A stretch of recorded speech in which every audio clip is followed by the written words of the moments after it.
The holidays is the perfect time to make handmade gifts for friends and family. Today we're going to make a set of easy note card gift sets. Hi, it's Colleen and welcome to my YouTube channel. Hit the subscribe button so you never miss another video. So this is a set of cards that I made a couple weeks back for a new Gina K Designs release, along with matching envelopes. I made a set of 3 of them, and today I thought I would make a 4th one with you to show you how easy it is to make quick cards for the holidays or as a gift set for family and friends with the holidays coming up. So we're going to make a 4th card with shades of red. And the stamp that we're using is the Gina K Designs Grateful Blooms. This is a 6x8 stamp set. It has a large flower and a small flower, a few leaves, and some really pretty sentiments for the holidays or for any time of the year. I really, really love Gina K Designs flowers in her releases. You can also purchase separately the set of dies. The dies come on this really sturdy magnet board.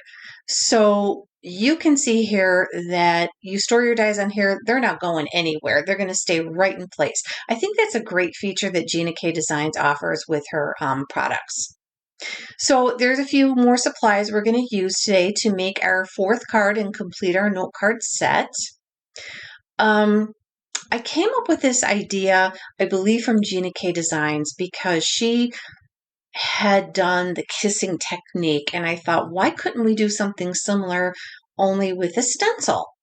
So today what we're going to do is we're going to stamp this large flower, and then we're going to end up going over the flower directly with a stencil. So my first step is to place this flower on a 5.5 by 4.25 sized white piece of cardstock from Gina K Designs, and I'm going to stamp it in cherry red ink. And I love the monochromatic look that I'm going for here with these sets of note cards. And the cherry red ink is a really pretty classic holiday color. So, like I said, I'm just going to go over that card base and stamp it with this ink using the large flower in this set. Now you can use any kind of stamp you want for this technique.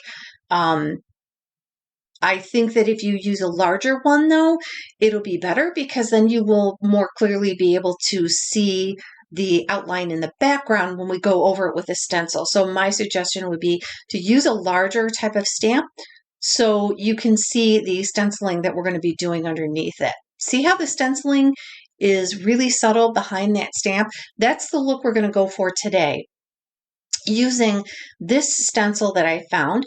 Now, the stencil that I'm using is a very detailed stencil.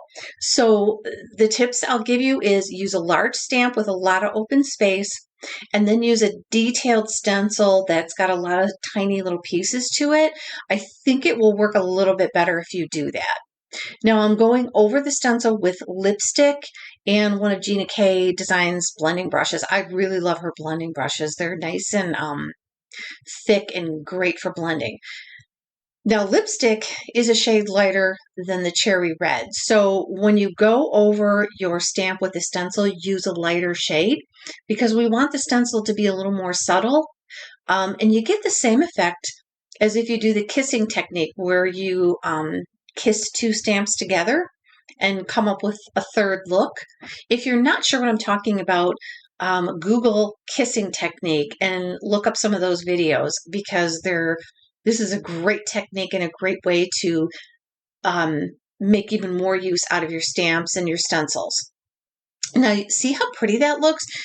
I was a little more heavy-handed in the middle where the flower was, and I got lighter as I went further out with my stencil. And it's okay to go around the outside of the stamp with your stencil if you want to, but you could also mask around the edges of the stencil or mask around the edges of your stamp if you don't want your stencil to go around the outside of it.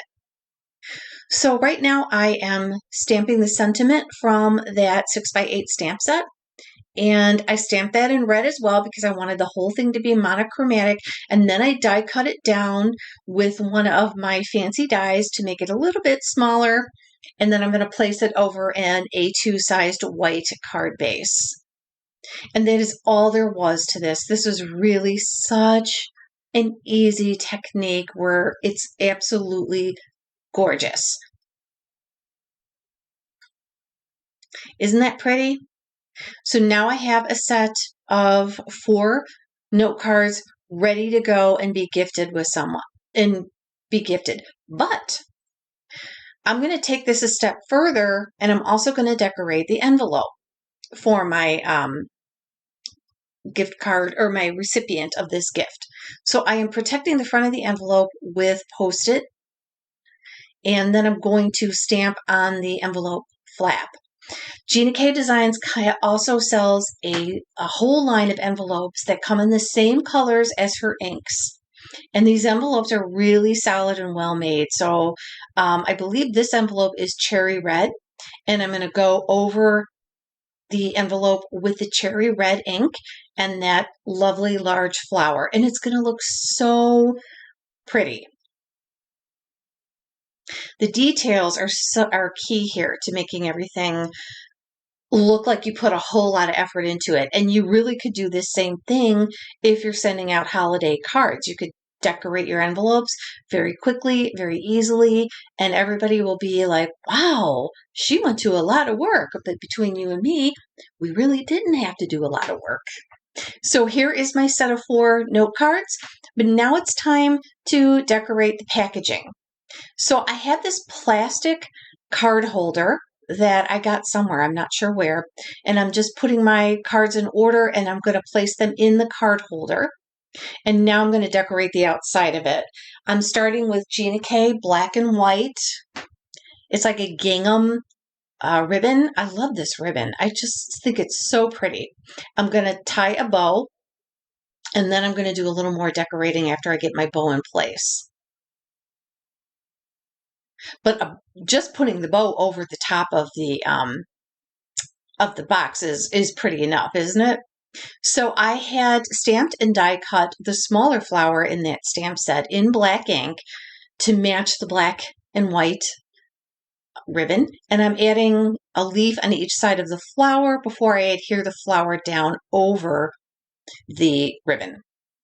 So this is really very, very simple again, but very pretty. And your recipient could actually reuse this because that ribbon slips right off the box. And then there was a little stamp in that set that said for you, so I included that as well. And that is it. Here's your gift card ready to go for the holidays, and you could bang out a bunch of these all at once. So I hope you got some really good ideas today on how to create handmade gifts that are beautiful and simple for you to make. Everything in the description box is listed, and I thank you for stopping by.